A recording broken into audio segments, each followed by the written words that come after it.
going to show you project number 4 in the series of 7 easy craft fair makes, and most of these, if not all of them, have got a sort of a stash busting theme to them as well, so they use up, you can use up lots of scraps, because you don't have to have everything on your craft stall identical. In fact, the more diversity there is, the more you might sell, because you appeal to different people's tastes and decor and stuff. So these are just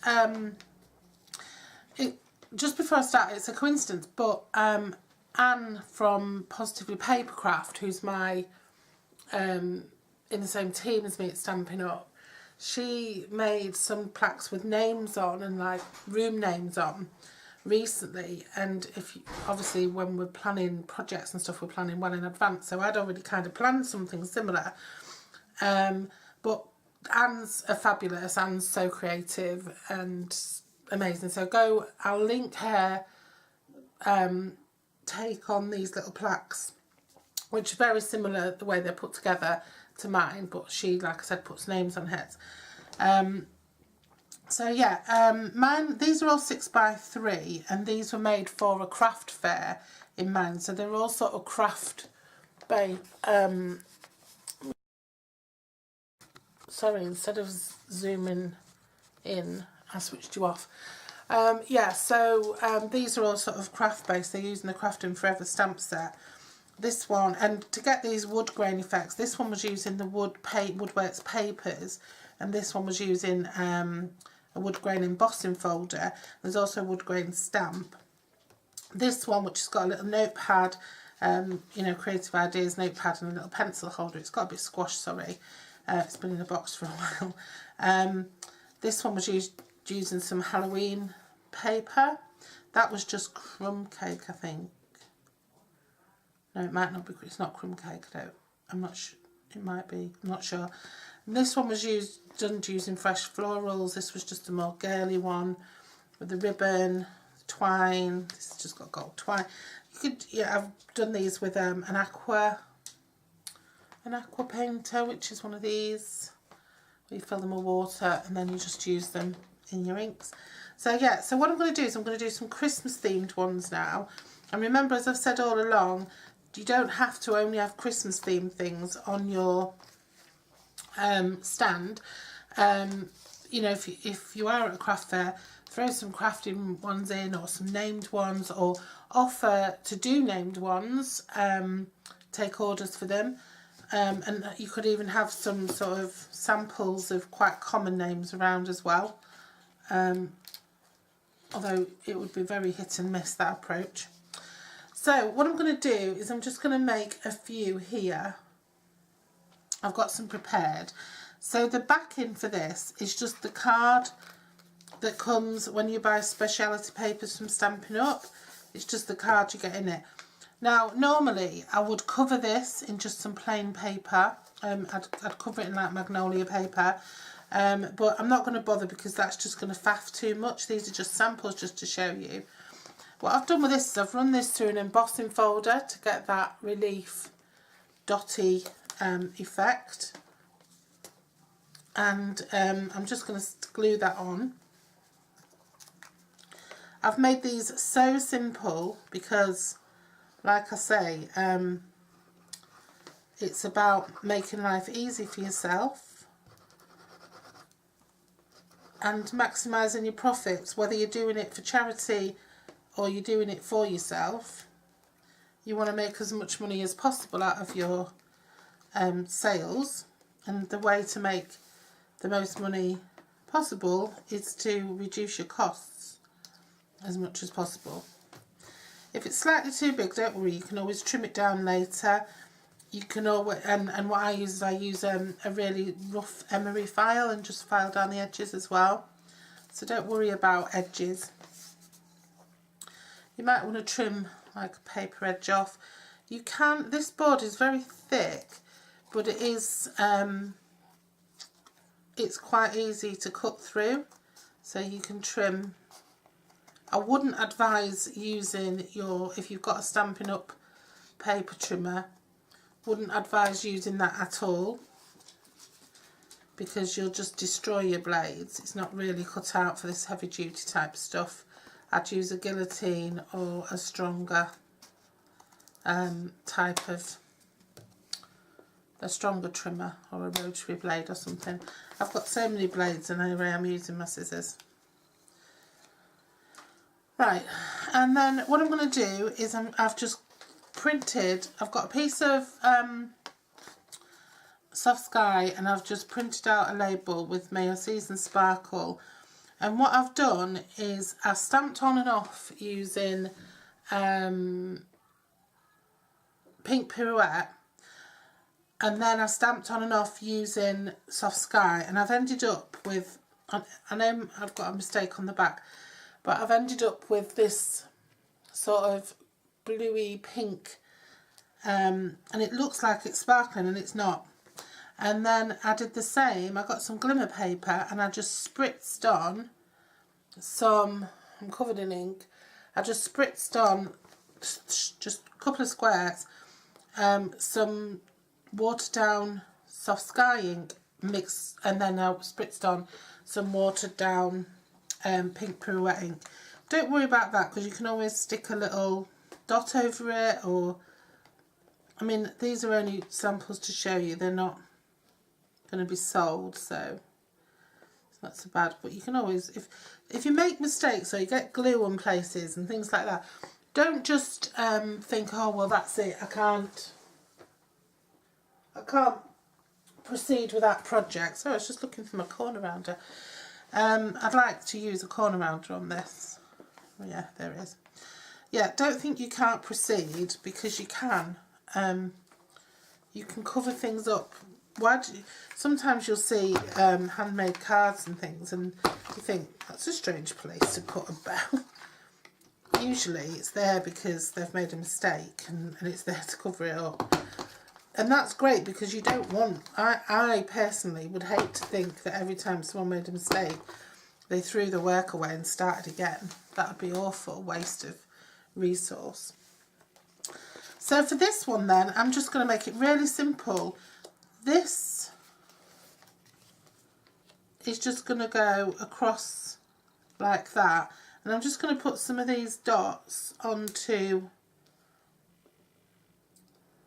the snowflakes, and that is basically all I'm going to do.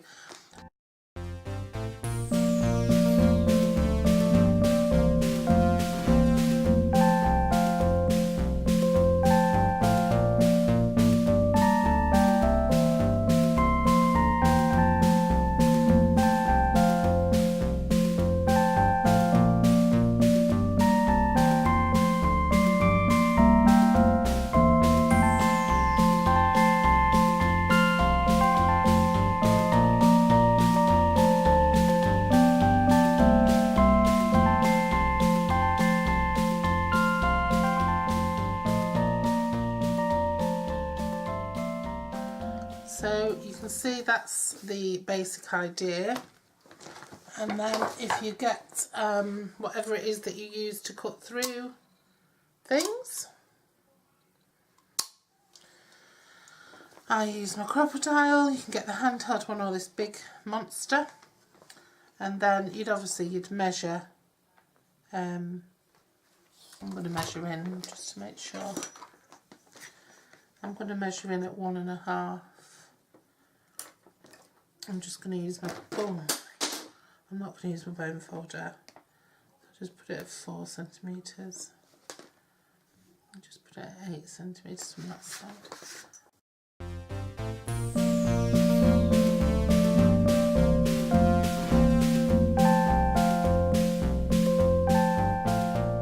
And there we have it, a lovely little hanging decoration for Christmas, and especially if that was hung on a wall above a candle or something. I wouldn't have to put it too close to a candle, but if it was hanging above a candle or something, it would really sparkle.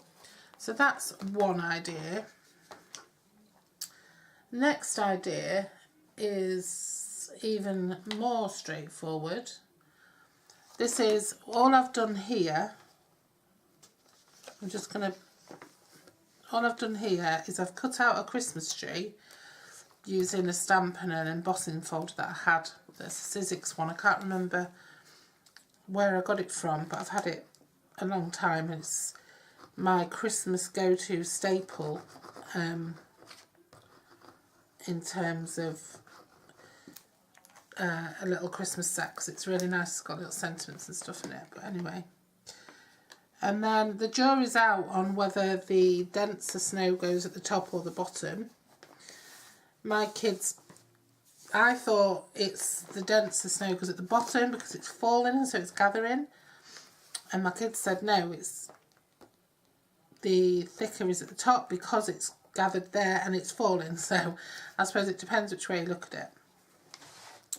And then in all these little dots, just to throw a bit of contrast out there, you could use white, but I'm going to just use a red pen, and I'm just going to put some red.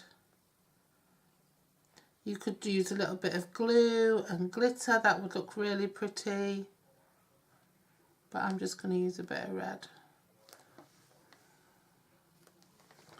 Okay. You could glitter up the star on top. You could do whatever you wanted. I'm going to add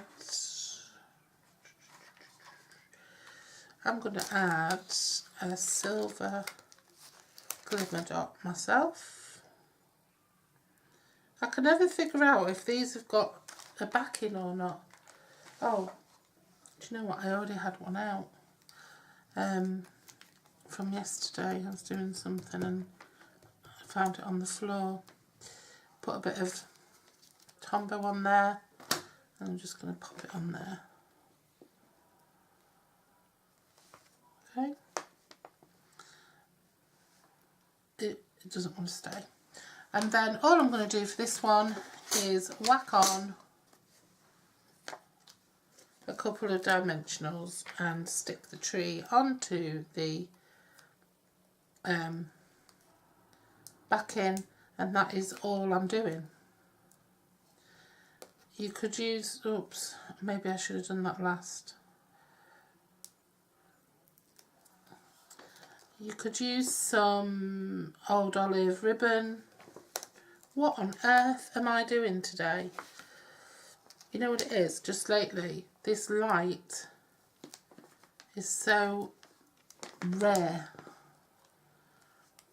It was sunny all morning, so I couldn't see a thing, and now the sun's gone, but I know it's going to get dark very soon. And that's all I'm going to do for that one. And I'm just going to punch one in the middle, and like I say, you can use put some old olive ribbon through, or whatever you want to put through. I'm going to stick with the white. Yeah, I'm going to stick with the white theme. I'm going to go with some silver and white, I think.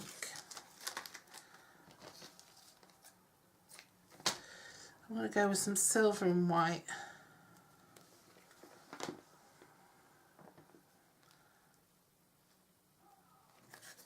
And maybe this isn't such a good idea.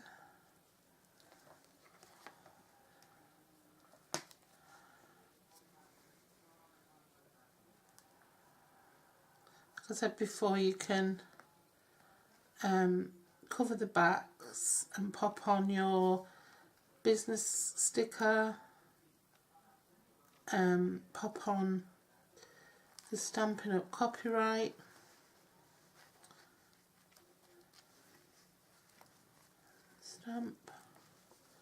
Maybe I should have made that a bit longer, but I'm just going to pop that through like that. I'm getting so excited about my year of my Season of Cheer event. I put my order together yesterday to make sure I had everything I needed for it. So yeah. And then I should have made that a bit longer, but you could just stick that together.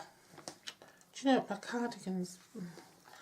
And that's just a really, really super simple little wall plaque decoration. It's so cute. And I mean, that's the sort of thing I'd have around because I can't stand too much embellishment myself. And then finally, you could put a little sentiment on here, just saying Merry Christmas or something. I'm pretty sure I did. Oh no, I've got something else in mind. I did this earlier on for a different project. But you could maybe make your project the other way round. You could just stick that across like that. I actually quite like that. I'll do that. Oh, the dog's just gone mad because my son's just come in. Sorry about that. And now he's like, sounds like he's kicking the door down.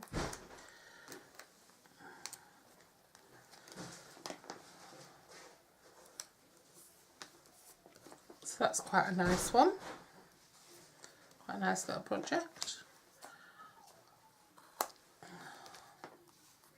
There we go.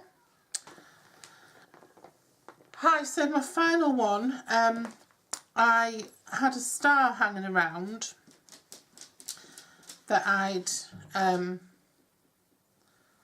previously cut out and not used. And so I decided to use this Halloween paper scrap up that I had by cutting out another star. It's important that my star is where it is actually, but never mind, we'll sort that out. I'm just going to stick that down so that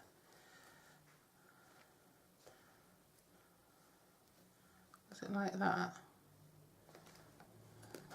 Because that needs to back off. That's what I mean about using scraps. Yeah. So then this piece of Halloween paper, this is from the clearance rack, and I thought it looked like stars or falling snow in the dark or something. Thought it looked pretty. And then the piece I cut out, I kept to kind of just, I did keep another piece as well, but it seems to have gone walkies. There was a silver star as well that went on the top, but it's vanished. Sorry about that. But anyway, what I did was just put a dimension on the back and offset it like that. And what I meant to do, and I completely forgot about this, and I've just remembered, what I meant to do was go and find myself, I wanted to see if, you know, the musical paper, I wanted to see if there was any that had like Star of Bethlehem or any, even Silent Night or anything, and I was going to put that along here, and I totally forgot. Oh, clever one, Andrea.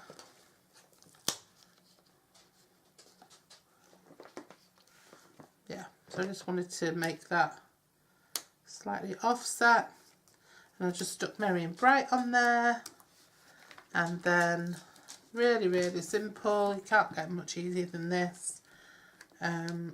Just punch out a couple of holes